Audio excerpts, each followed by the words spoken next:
We don't understand consciousness. We don't really understand its place in the cosmos, let's say, but I'm not qualified to answer such questions.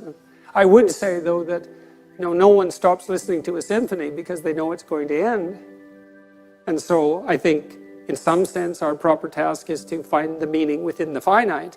When I had clinical clients who were consumed with such questions, because, you can pick a time frame of evaluation that makes all your efforts futile, right? So, well, the sun is going to envelop the earth. I think it's 4 billion years, so get ready.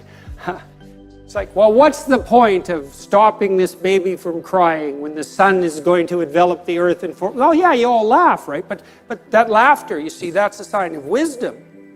That's preposterous. Why?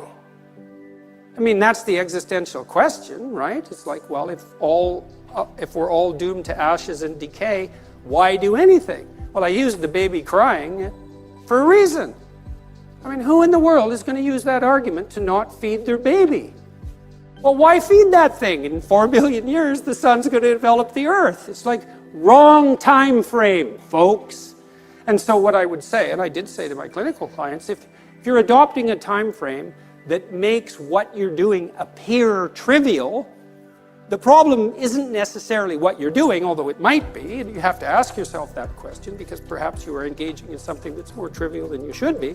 The problem is that your mind, which is capable of leaping across evaluative frameworks, has picked a time frame inappropriate for the task. So quit doing that. Instead, you could say, well, why don't you practice adopting the time frame that imbues your properly oriented action with the deepest possible apprehended meaning? And why would you not think that the fact that that meaning manifests itself with the proper choice of time frame, why wouldn't you accept the fact that's indication of a valid choice? It certainly feels like it. You know what it's like. You get engaged in something, a deep conversation, a piece of music, a piece of art, something you love doing, someone you love being with. You get engaged in that. You lose your sense of temporality. And you don't pop out of it and think, oh my God, I wish I would have used a time frame that made everything irrelevant because of my, cognitive brilliance. You think, hey, we could do that some more. Like, how about all the time? And that's a good goal. It's like, yeah, how about that all the time?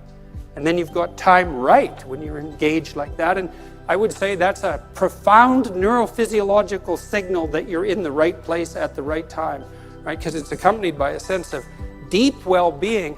And that's literally an antidote to suffering. I mean that literally. It's with many of my clients who were suffering, what we would strive to do was not so much make them happy, because sometimes that was impossible. They were so crippled in so many ways, often physically and in pain, but something meaningful that would keep them going and keep them from straying and keep them from thinking homicidal and genocidal thoughts, all of that. And meaning, that's the antidote to suffering. And the question is, well, how is that best to be found? Well, that's an empirical question. You have to look in your own life and see where meaning glimmers and then pursue that. There isn't anything, in some sense, that you know more deeply or believe more deeply than that which you act out.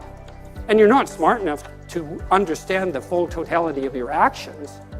I mean, we're not transparent to ourselves. We act out all sorts of things that are stunningly brilliant without realizing it. And it takes, in some sense, it takes often untold centuries for us to figure out what we were doing and why. And so it happens to you, in your own life when you have a flash of insight into your own behavior. That's why I was doing that. It's like, well, you were doing it. Why didn't you know? Well, you're complicated. You're really complicated and certainly not transparent to yourself. For all this talk of nihilism, there you are dancing to the harmonious patterns of life. It's like, smash the state and all of that. It's like, we'll groove to that. Yeah, it's very comical. So even among the most propositionally nihilistic, they still fall in love with music. It might be harsh and grating to some ears, but you start where you can. And, I liked the Ramones, so that was fine with me. So maybe, yes.